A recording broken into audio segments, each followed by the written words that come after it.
Hello everyone, my name is Jen and welcome to the Book Refuge.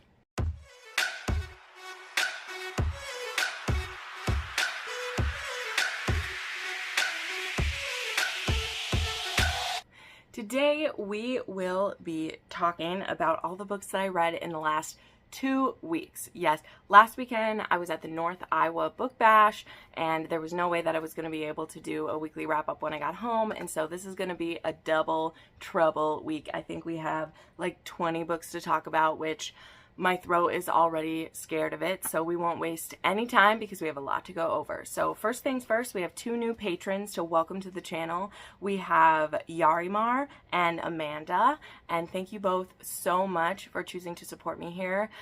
It's what keeps me going. It helps me be able to do fun events like the North Iowa Book Bash and not have to worry about, paying the bills and everything. It also just has been amazing. It's been over a year now that I've been doing this full time, and it's because of you guys. It's because of you. So thank you so much for that. All right, we're gonna dive right into it. I got my notes ready to go. I got the books ready to go. Some of these I won't be talking about as much as I even usually do because I also have 2 6-star books to talk about this time, so we can't ramble about stuff that we've don't love as much. So this is going to be a bit of like a quick go through for some of them. So the first one I want to talk about is Heat by T.L. Travis. This was for the ABCs of Love readathon, which you can find my full thoughts for on Jackie's channel, First Lady Reads. This one was an MM small town, gay for the first time, virgin hero for one of them as well, and he is a blacksmith, and it ends up being kind of like a workplace romance as well. It's very interesting, but I only gave this one 2.5 stars, and if you want to know more details about that, again, go check out the live show on Jackie's channel because we always have a great time even if we don't love the books. There's that. All right, then I had a reread of Marrying Winterborn by Lisa Kleypas. This book was so much fun to revisit. This is part of the Ravenel series. It's book 2. This is about Reese Winterborn and Helen. Is her last name Ravenel?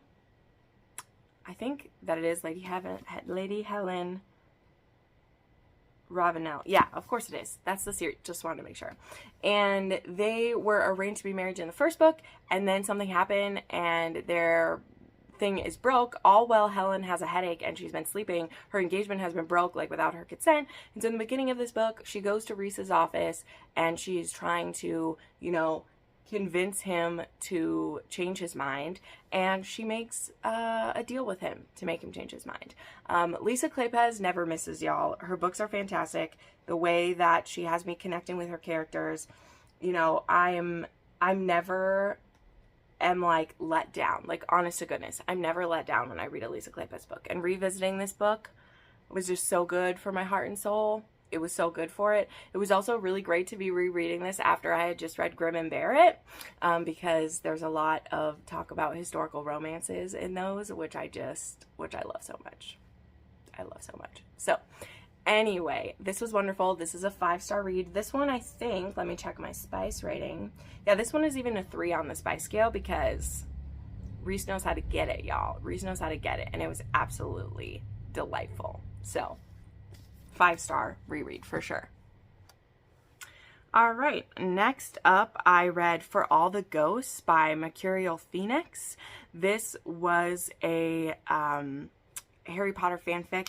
This one was a Draco and Hermione coupling, and Draco has just lost his wife and he is a single dad, and in the will of his wife, who I think is Astoria in this one, she has asked that Harry, Theo, and Hermione all remain close by for the first year of of the baby's life, which I think is, did they name him Scorpius in this one, or does he have a different name? I don't even know. Anyway, point being, they live at the house and he hates Hermione for some reason, and not for the normal reasons, but something to do with the death of his wife. He blames her for it, and we're having to work through all of that. So this one was only about novella length. It wasn't terribly long, but it had so many flashbacks, which you might expect because it is called For All the Ghosts, but there's a lot of stuff having to do with Historia that we're having to deal with and like drag up, and so grief is like a huge part of it. But I mean, it was beautifully written in some aspects, but it also was just like a lot to handle in some other aspects. So I gave this one 4 stars. I can't remember, well, of course, Jen, your spice rating is right here. It's a 2.5 on the spice scale. Next, I read Her Rough Mechanic by Jagger Cole. This was a quick little novella. I was wanting to try out some more Jagger Cole before the Mafia romance readathon, which we will get back to him later on in the series. But this one was a little novella about our heroine who is going on a drive from, I can't remember where she's going, but she ends up breaking down, and the mechanic in the town ends up looking after her, even though she's being kind of bitchy to him. She is a senator's daughter or something like that, and the Mafia is coming after her, and him and his ex-military buddies go about protecting her, and she thanks him in some sexy ways. So this was pretty bonkers. It was pretty bonkers. It was spicy. There was some degradation and praise, I think, that happened in this. There was no condom use, and there was some backdoor play. So it got pretty crazy pretty fast. So I gave this one 3 stars, and it was a 3 on the spice scale. Next, I read Daddy Bod by Margot Scott, because apparently I was just reading spicy novellas. I was just in the mood for it. I mean, there was the novella romance readathon going on, or novella-a-thon, that's what they call it. But I wasn't going to be able to participate in that because I was going to be on said trip that I've mentioned a million times at this point. But I ended up reading a couple of these. So anyway, this one is a like roommate thing. It's also an age gap, but our hero, he is a big, burly daddy maintenance guy feeling type, and he has a room to rent out, and our heroine has just been kind of kicked out of her home because her dad and her stepmother found out that she was doing cam girl work, and they consider it very distasteful that she's doing this, and so they kick her out, and she ends up finding this place to live, and our hero ends up finding out that she's a cam girl, and he ends up paying lots of money for her time before she ever figures out that he really is the one and that she's in love with him. So it was okay. I actually gave this one 3.5 because I don't know, it wasn't trying to be anything that it wasn't. And yeah, it had she was a virgin cam girl too, and it had daddy kinks. So I gave this one 3.5, and it was a 2.5 on the spice scale. Nobody's Duke by Scarlett Scott. So this one is the first book in a new series. This one is actually on Anyplay. The other series that I'm reading, which I will be talking about later in this video, isn't on Anyplay, and the first 2 books had been part of Read and Listen, but like this one isn't, so that was sad. But anyway, this one was on Anyplay, and this one is a second chance romance and also kind of a bodyguard romance, and it is a secret pregnancy as well. These 2 were in love. She is of an upper class. He was a bastard son of someone, and her name is Ara. His name is Clay, and he gets assigned by the home secretary to look after her after her husband dies, or was killed by, I think it was some like radicals. He's killed, and she doesn't want anything to do with this guy because he broke her heart. He doesn't want anything to do with her because he was attacked by her father's men and left with a horrible scar, and he blames her for it. Of course, neither of them knew anything about what was happening to the others, or the fact that he'd left her with a baby, and she ended up basically being ruined. And her husband, who was gay, had married her to be kind of his beard and be the father of her son, and he was a wonderful father, and now he's dead. And so through him, you know, being her bodyguard and looking after her, like, the secrets come out. So I don't love secret babies. However, this one, like, she really didn't have a chance to tell him because her father had fucked everything up. And so when she went to tell him she was pregnant, there was no chance for her to. And then they were separated for all this time, which just sucks. It absolutely sucks. But their reconnection was really beautiful. And overall, I still had a good time. And I look forward to continuing this series. So I gave this one 4 stars, and it was a 3 on the spice scale. So that was good. All right, next I read Illicit King by Maggie Cole. This book is now out. It came out on May 1st, but I read it before it was out, back when I read it. But this is the first book in her new spin-off from the Mafia Wars. This is Mafia Wars Ireland. This one is about Brody and Elena. Elena is with the O'Leary family, and Brody is from the O'Connors, and him and his brothers are trying to take back their like businesses that have been taken over by the O'Leary family. So like Elena is running the racetrack and all of the like betting and stuff that's happening there, and she's doing all this for her father, hoping that her father will respect her and name her his heir. In my opinion, it's pretty clear her father is never going to do that in the series, and that did get a little bit frustrating at some points, because I'm like, Elena, what are you doing trying to prove yourself to this man? You should just pop him in the face. That would be great if you did that. Just kill your dad at any time would be great. But what Brody decides to do is he decides to seduce her, worm his way into her business, and then like kill her. But very quickly, it doesn't seem like that's going to happen, because he really is like falling for her. So yeah, this was a good time. There were some parts of this that are like frustrating, because like you wish that she would see how she's being treated by her family, but I still enjoy Maggie's writing and like how fast-paced everything is and how quick that it goes and how like sexy that it was between these two. So this was a 4-star book, and it was a 3 on my spice scale. The next, I read another fanfic. This one was At the Headmaster's Discretion by Desert Sea. This was a Severus and Hermione one where Severus is the headmaster, and this is a bit of a coercive scenario, so know that. Hermione has lost a bunch of house points for doing something bad, and Severus is allowing her to earn points back by doing sexual things for him. But pretty soon it becomes clear that she's not really doing it to get points back. She's doing it because she likes what's happening between them. So this is a BDSM scenario for sure. There is a like pay off your debt scenario. Some of it feels very dubious. There's the power balance, but this one was really sexy. I had a great time with it. And so this one was 4 stars, and it was a 4 on the spice scale for sure. Then I read Thief of Hearts by Teresa Medeiros. This was actually one of my 12 recs from 12 friends. I was very excited to dive into this one. I've really enjoyed a lot of the other Teresa Medeiros that I've read. This one has an extremely intricate and complicated plot, and I'm not going to go into all of it. But it does start with our heroine being kidnapped by a pirate. Her name is Lucinda Snow. She's kidnapped by an enemy of her father named Gerard Claremont. But while she's kidnapped, she's kept blindfolded and hidden, and she actually ends up being able to stab him, and he ends up like throwing her overboard so she can be rescued. And then when her father has seen that his daughter has almost been kidnapped, he hires a bodyguard, and this bodyguard, well, we'll just say it, it's also Gerard Claremont, but she's never seen what this pirate looked like who had kept her captive. And this pirate has a grudge against her father and wants to find out certain information so that he can ruin him. So that's what's going on. So this one is a pirate. It also has a bodyguard. It also has like a vendetta scenario. So there's a lot of great stuff going on for this.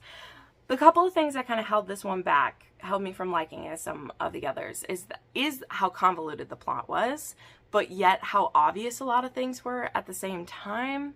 And so it's like we were just going in circles with some of this stuff, but it was always very clear like what the main goal was, if you catch my drift. So this book just ended up feeling really long. And then there are also like big chunks of the book where the romance doesn't feel like it's being progressed. So yeah, I gave this one 4 stars though, because the writing is still like really good. But it was a 1.5 on the spice scale, and it does have trigger warnings for an abusive parent. And right in the beginning, in the prologue, there is a death from a pregnancy. So just know about that. All right, then I finally read The Front Runner by Elsie Silver, and this was fantastic, okay? I loved it. I gave this one 5 stars. This is book 3 in her Gold Rush Ranch series. Yes, I only have 2 books left to read by her. I have the 4th book in the series, and then the novella that connects with it is all that I have left. And I'm so sad. I'm so sad about it. But this one is about Stefan Dalka, who is kind of a like rival to Gold Rush Ranch, and Mira, who is a vet. Dr. Thorne is her name, which is awesome. I love that it's a female vet. And in the beginning of this book, which does include trigger warnings, like I'm going to tell you now, there's death of 2 animals that leads to our setup. The Gold Rush Ranch has a mare die while she is giving birth to a foal, and at Stefan's farm they have a foal die when the mare gives birth. And so we have a mare without a foal and a foal without a mom.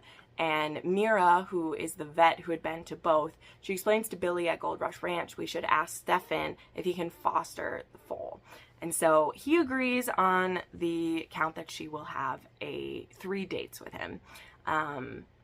So I wouldn't really consider Mira and Stefan enemies, but he definitely is like enemies with Gold Rush Ranch. So there's that tension where she's like, I can't have anything happen with you because I'd feel like I was betraying my friends type of scenario. Whether right or wrong, that's what it is. So there also is a scenario of like a fake date where she needs a date for a dinner at her parents'. So we get to see some of that.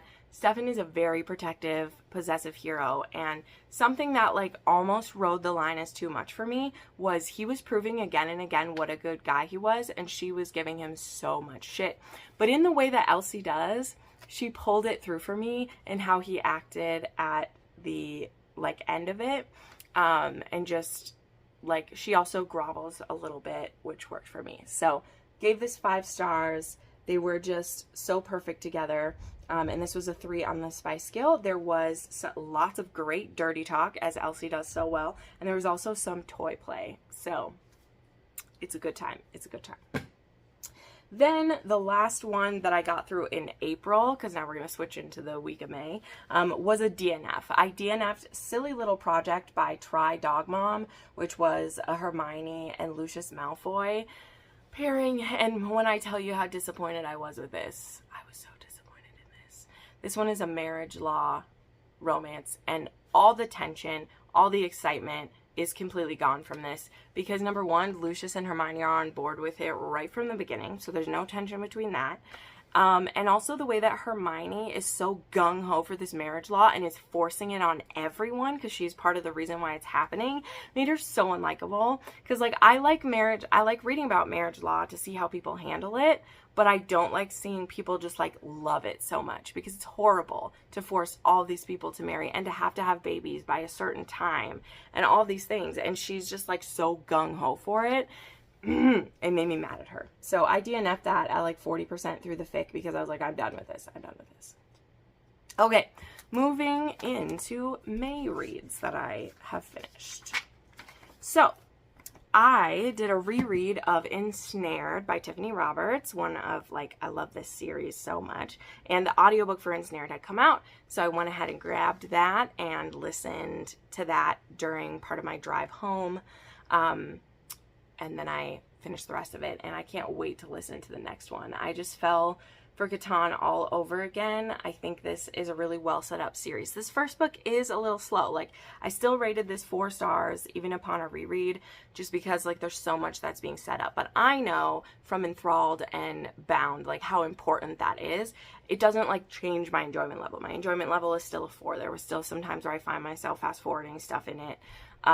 Or like skipping ahead to some things, but their connection is so beautiful, and the foundation of their relationship that gets created here is so important so that you really believe their love later on, and I think that is done so well. So yeah, 4 stars on this, 2.5 on the spice scale.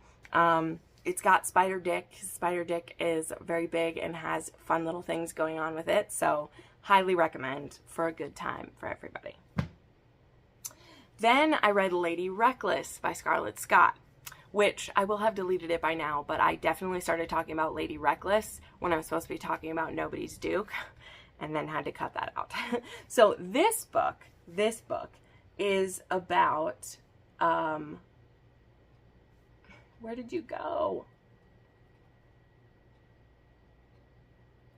Helena and Gabriel. And this is a brother's best friend romance. The heroine is trying to ruin herself so she isn't forced into a marriage that her parents are trying to push her into. And so she's trying to have herself ruined. And when Gabriel finds out about this, he keeps stepping in to stop her from ruining herself. And in the process, he ends up being, well, he does kiss her and he is very attracted to her, but he is already engaged to marry someone else. That his grandfather, before his grandfather had died, he'd set up this marriage for him, and the hero very much wants to follow through with it and be dutiful. And then he gets caught with Lady Helena when she tells her brother that she's pregnant and it's his, even though they've never been together. She tells a horrible lie about him. It makes the heroine so unlikable, y'all. It makes her so unlikable in the beginning of this. But the way that she then goes about trying to win him over, and she also has, like, loved him for a very long time. But it was tough. But the way he's won over and the way that they end up communicating by the end, I still gave this one 4 stars. And it also was, like, it was very sexy. So it was a 3 for historicals, a 3 is, like, a pretty sexy one for me. So, yeah, it was a 3 on the spice scale. It was really great. Then I read Latte Darling by S.J. Tilly. This is an age gap. It is a plus-size heroine. Although she is 30, he is in his early 50s, I think. And it actually starts when the hero shows up to her blind date that she's supposed to have with his son, who has lied a bit about his age. He said he was 26, and our heroine was willing to meet this younger man, but actually he's 20, and he wasn't going to show up. And the older hero ends up finding out about it because his son left his phone at his house, and he didn't want to leave this poor girl, like, stranded there. So he shows up at the date, and then it goes from there. So this was pretty sweet. It was pretty hot. It had some daddy kink. It's a small town, really big age difference, but I really loved how the hero went all in on it. He's also a mechanic. Gotta love it. So yeah, I gave this one 3.5 stars. It was pretty over the top, like insta love, all the gooey goodness. Some people will love, some people will hate. For me, it was readable. I had a fun time, but yeah, it was a 3.5 on the star rating, and it was a 3.5 in the spice scale as well. Next, I read Savage Desire by Tiffany Roberts. This is book 5 in the Infinite City series and the most recent audio release. I've been reading these books from their backlist as the audiobooks come out. So this one is about Thurgen and Yuri. And now Thargen, or however we say his name, he gets kind of kicked out of a party that the group is having because he was being too crazy. And so he goes to a bar to have some drinks, and Yuri is our heroine, and she is a bartender there. And so they're doing a little bit of flirting, and then something happens, and they both end up kidnapped by slavers. So the slave trade has been something on the periphery and the focus of this series throughout, and now we have another 2 people who have been kidnapped into this, and they're going to be sold into slavery. So, like, they're kept naked, stripped of everything, in a cell while they're being transported. And this is very difficult because our hero, so he looks like an orc. Our heroine even says, like, you remind me of monsters from human stories. And you look like an orc, and, like, I've always really liked them. So she has this, like, they already have this crazy chemistry. But his type of alien that he is, they get these, like, lust rages, and he's very scared that he would hurt her because he's very attracted to her and he wants to be with her, and he's afraid that he would hurt her because she's a human and she's delicate, and he doesn't want to hurt her. So that leads them to some, like, interesting scenarios for sure, because they're being kept on this ship, and then there is a shipwreck, and they get wrecked on this planet. And now this is a survival story, and I love survival stories. So this book had, like, so many different aspects, and we get introduced to our final, like, 2 heroes for the last book, which I'm excited about. So yeah, this was another wonderful read in this series. This one was a 4-star for me, and it was a 3.5 on the spice scale because it got dirty. So this hero is also pierced. He has a big dick. There's also mating frenzy that gets shown in this, which is really hot. It's super hot. And then there is trigger warnings for kidnapping and, I mean, slavery being a big part of the story. Okay, then I read Fourth Wing by Rebecca Yarros. I Wasn't expecting to read this book. This one wasn't really on my radar, though I know it was on a lot of my friends' radar, because some of them are going to do a book club for this one. And when I saw that the audiobook was being narrated by Rebecca Soler with Teddy Hamilton, I was extremely excited because Rebecca Soler is one of my top narrators. I love her. She, mostly from what I've seen, she mostly has narrated like fantasy or like YA fantasy. That's what I've listened to her do before. But when I saw she was going to be narrating this, I was like, ooh, I don't even care if this is YA or whatever. Like, I'll listen to it. So I pre-ordered the audiobook. And then when I started it on the day of release, I immediately ordered this. And it was delivered the next day. So I did get the really pretty version of this. The maps inside of it are gorgeous. I'm so happy to have this. Because this was a 6-star book. This was a 6-star book for me. Now, I don't want to give people unrealistic expectations, and I don't want to spoil anything because this just came out and it'll take a while for some people to get to it. So I don't want to go like full gush mode that I would normally go about one of these. But I want to like set some expectations so maybe you can love this too. So even though this is by Rebecca Yarros, who I know is a romance author, the romance isn't the main focus for this. I would say that this is a fantasy first story, and it reads a little new adult just because of the age of the heroine. She's 20. This is a like Dragon Rider college scenario, so it is like an academic scenario as well. The heroine is forced into the dragon riding sector. Like, she wanted to be a scribe and be one of their like historians, but her mother, who is a dragon rider and is like very high up in that, is like, no, all of my children will be dragon riders. You are going to do this. And so she gets pushed into doing it, even though our heroine also has physical limitations. So there's some other reviewers who will be able to speak more on this than I will. But I believe that there is an actual name for the like illness or the chronic illness that our heroine has. It's not listed in this because it's in a fantasy world, but basically she has issues with weakness in her joints and her ligaments, and so she can be pretty easily injured and she can be weak sometimes. There's only so much strength she can gain physically. And so that's immediately putting her at a disadvantage because this dragon school is vicious. First, you're learning like history and techniques and like all these things, and then there comes a point where you will discover if you are a dragon rider or not. And literally the tagline is fly or die. That's what you're going to be finding out, if you're flying or you're dying. And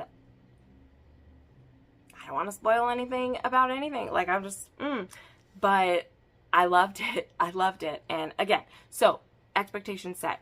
Definitely more magic and fantasy forward for a good portion of this book. To me, it was pretty clear like who the love interest is getting introduced. There's an enemies to lovers thing that's going to happen here. Once the romance is like going and growing, I love it. And I think that when you look back, you'll see lots of little moments where there was things happening for the hero that we like don't see. This is all from the heroine's point of view until right at the end. So another expectation setting. If you listen to the narration and you love Teddy Hamilton and you're wondering, hey, where's Teddy Hamilton? This book is narrated by Rebecca Soler with Teddy Hamilton. It's not a dual narration or a duet narration. Teddy Hamilton doesn't show up until we get a new POV, which is near the end of the book. So don't expect to be getting the beautiful Teddy Hamilton throughout it. I highly think that in book 2, it will be dual narration. We'll have 2 narrators. That would be my guess. That's why Teddy Hamilton is brought on to this, is he'll probably be in that one. That's my guess. So anyway, once the romance gets going and once it's happening, I loved it. I loved it. But again, here's the thing. I've said this about many different books. I said this about the Carissa Broadbent books.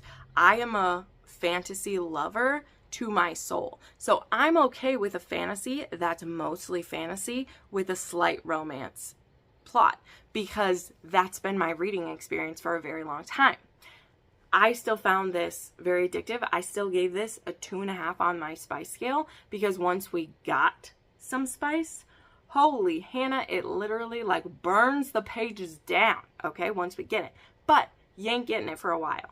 So it is a slow burn with this. We have a lot of stuff we're dealing with. We could die any day. We have a lot going on.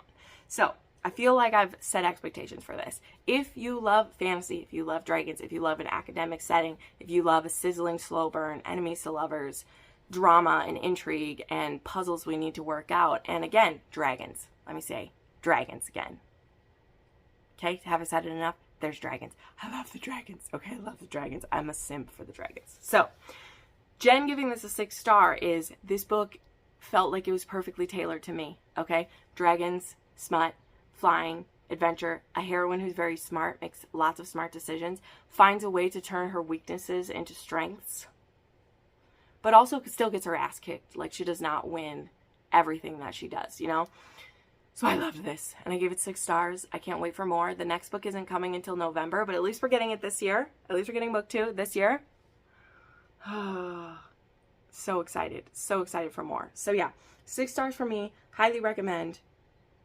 But I think you will have the best time if you go in not having expectations, but also, like, having the expectation set that this is fantasy forward, but you will get romance that is pretty epic once it comes.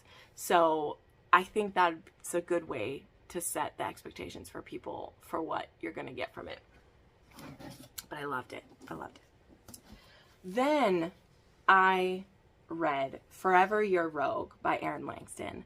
After I finished Fourth Wing, I didn't know what to do. I was like, I'm going to slump. I don't know what to read next. And I saw that Crystal was reading Forever Your Rogue, and that when she finished it, she also gave it 6 stars. And she told me a few tiny little tidbits that were all I needed to hear. And I was like, you know what? I'm going to switch genres hard, and I'm going to read this historical romance. And it was a great decision because this is my second 6-star book that I had. I love this so much. I'd never heard of this author. I know some of my friends had. It had been on some TBRs. I hadn't heard anything until Crystal was talking about it. This one is a single mom. She's a widow recently. She had a bad marriage. He wasn't abusive, but he was very dismissive. He didn't care about his children. He doesn't even know his own daughter's birthday. It was just, it's very hard to see how that was. So she is a young widow. Her children are little. She has a 4-year-old and like a 1-year-old child. And she's in a position where her in-laws are trying to take her children away from her. And so she's in a tight spot, and she ends up asking a friend's brother, who owes her a favor, to be her fake fiance for the summer. It's actually only a 2-week time period. So she can try to convince these relatives that she is stable and that her kids will be safe. And so there are very high stakes put out right away. And this hero, he is a rogue. He is not the smartest or the like wisest with his money, and he is a bit of like, I mean, he's a rogue. He is a rogue. But once he is convinced to do this and he gets there and he meets these kids and he sees the seriousness of the situation, I was just so won over by him. Like he was so charming and kind, and the way that he falls for these kids just does me in. Like, I'm sure I will speak about this book much more, and I don't want to gush too much about it and spoil things for it, because I mean, I believe the setup I've shared is like enough for you to decide if you want it or not.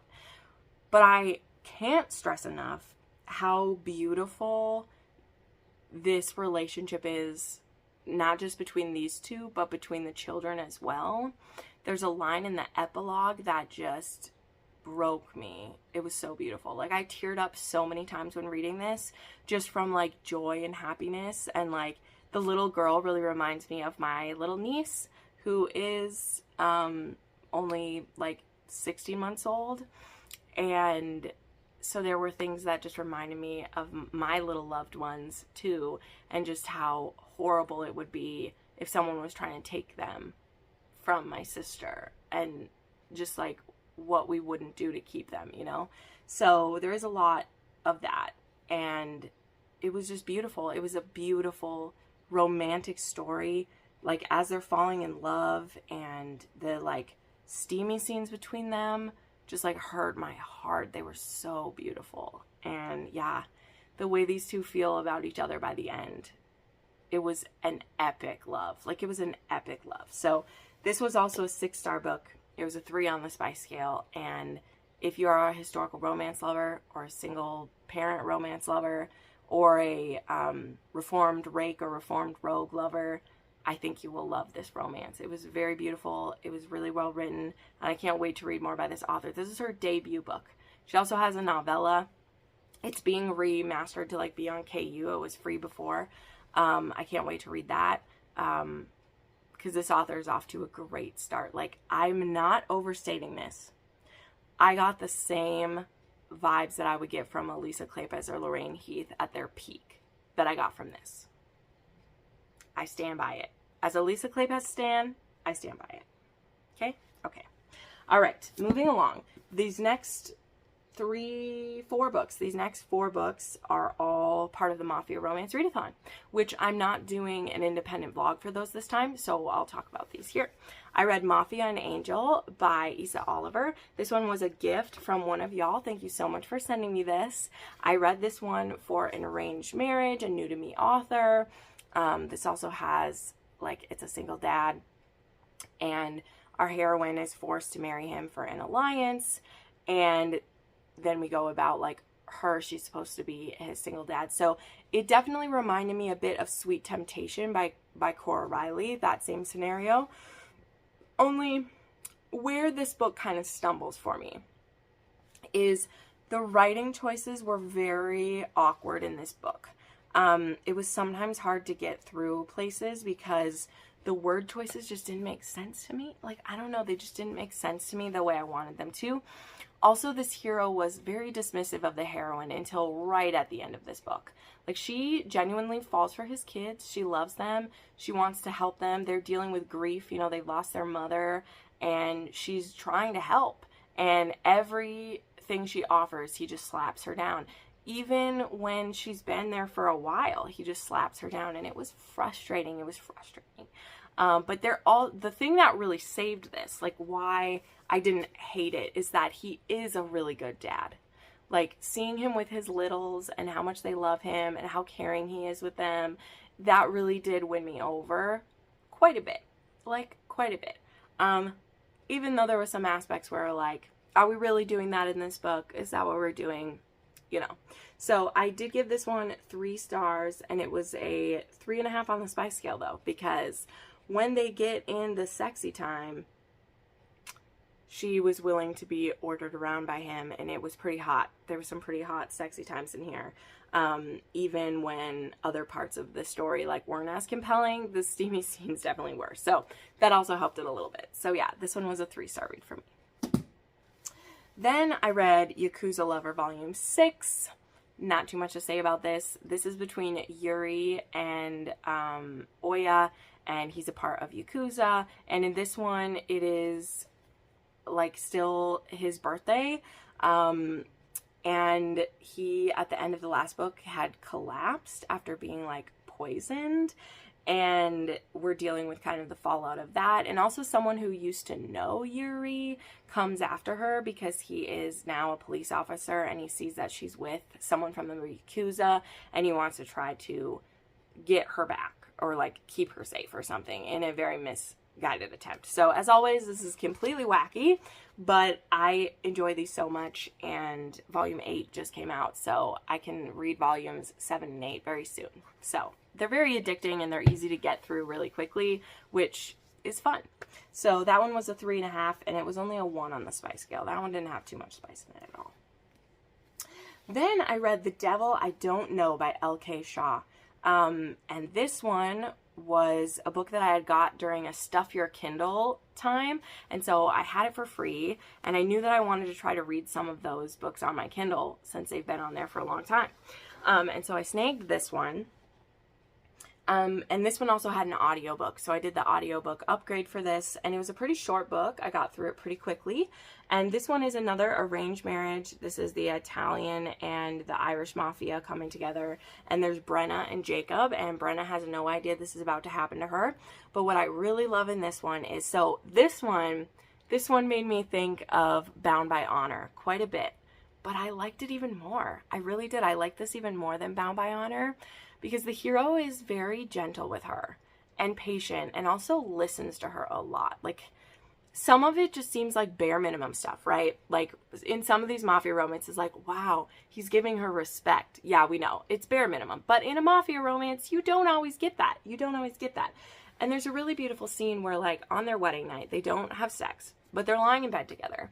And she's asking him what his expectations are of her. And he's like, I mean, I just want you to be a good partner and a good mother to our kids. And she's kind of thinking, like, yeah, like, just like my mom was, like, I'm just going to become a housewife who doesn't get to be involved. Like, that's what she's thinking.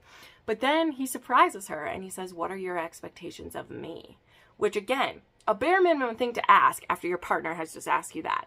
But to have him ask that, she's like, wow, maybe there could be more between us by him asking me this, you know? And so she says, I just want you to tell me as much as you can. I want you to be truthful with as much as you can. And I want to be involved as much as you want to let me. And surprisingly, he's like, yeah, I want you to be involved as much as you can, because then I don't have to, like, have my life be so divided. And that really surprises him that she, like, asked that. And so, yeah, it's really cool to see where it goes with them. So this wasn't anything, again, like, overly special, but one of the things I want to say about this book is I think it's another example of a very good intro to Mafia, because it doesn't have a lot of the super hard tropes to deal with. Like, he's really sweet with her. Their romance isn't, like, immediately them having to have sex and consummate. Like, they build to that. And they're just really sweet with each other, which is great. And it has just that little bit of Mafia drama going on the outside. So I ended up giving this a 4.5 star. It was missing a little, like, extra something that, like, I would want in my Mafias. I like them to be a little crazy. But this is definitely one I'm going to bring up when people ask me, like, where should I start? Start with this. With this. And this is a series I will absolutely be continuing. The Mafia readathon is done. So yeah, I gave it 4.5. It was only a 2 on the spice scale because they have kind of a slowish burn to when they start doing stuff, but they really fall for each other quickly. And so I feel like we didn't need there to be a million sex scenes because the book isn't that long. This is a shorter book too. So yeah, this series I definitely plan to continue, as well as the next series I'm going to share with you, which I actually already have continued, and I broke from my TBR to continue. So I read Deviant Hearts by Jagger Cole. Jagger Cole coming up again. I read a lot of authors more than once during this long one, and I love that. So this book was actually sent to me from Valentine PR, because one of the tropes that I say I like is dark romance and Mafia romance, and I have read 1 or 2 Jagger Cole before. I've read some of his novellas, which I didn't know. I read a Stalker one of his, and then, you know, I had read Her Dark Mechanic, but I hadn't read any of his Mafia books. I thought that I had, but I hadn't gotten into them. Because he does have a pretty extensive list. Like, he has Kings and Villains, The Savage Heirs, The Bratva's Claim, The Scagliami Crime Family. So, like, he has quite a few. And I've seen Jagger Cole around. But number one, I didn't know this was a man. I didn't know this was a male romance author. I don't know why it just didn't click in my head that it was a man. I don't know. I should have from Jagger, but I also was like, other people use kind of like gender neutral names. I don't know. Anyway, point being, it doesn't matter. This is a man. And this is Deviant Hearts, and this is a connection between the Greek Mafia, who we have Ares, who's the new head of the Greek Mafia, and then Neve, who is she's trying to go to school and live her life, and she gets called in by her uncle Killian to have this marriage with Ares, and she's completely blindsided. She's very angry. She actually does act out quite a bit in the beginning. So I was rolling my eyes at her quite a bit in the beginning of this because she's just so defiant against him and just crazy. But at a certain point, they have this crazy sexual tension between the two of them, and at a certain point, her continuing to defy him, he just snaps and they, like, anger bang it out, and it's so hot. Like, the anger bang is so hot because honestly, she's being so ridiculous. So when he just kind of, like, throws her down and ravishes her, I was just like, do it. Just do it. Just get it out there. And then, like, after that initial, like, tension release, I really liked to see where we were going. And he becomes so possessive, and there is, like, a darker, like, side plot that's happening. which honestly, it's continued through to the next book, which I'm reading right now, and I love seeing that. So I was really intrigued to this, and by the end, I really believed their love. I really loved them. There was some very scary, like, character in peril happening at the end. Like, there was some torture happening by the villain, and there was a history of, like, our heroine had been, like, abused by this, like, monster in the past.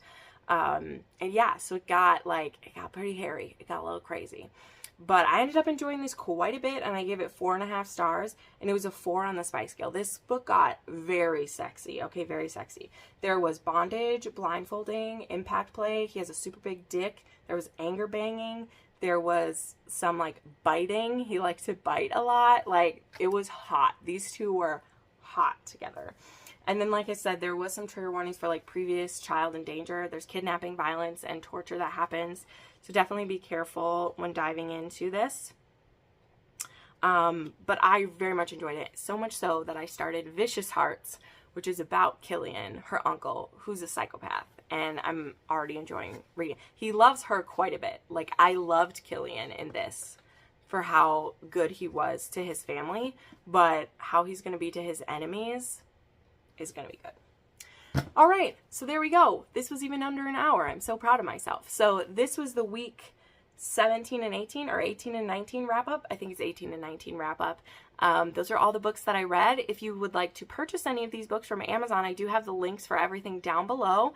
Those are my affiliate links, so I get a little bit of a kickback if you buy through there, but there's no pressure. Just thought I'd put it out there if you are interested in them. So yeah, thanks so much for watching this video, and I'll see you next time. Bye.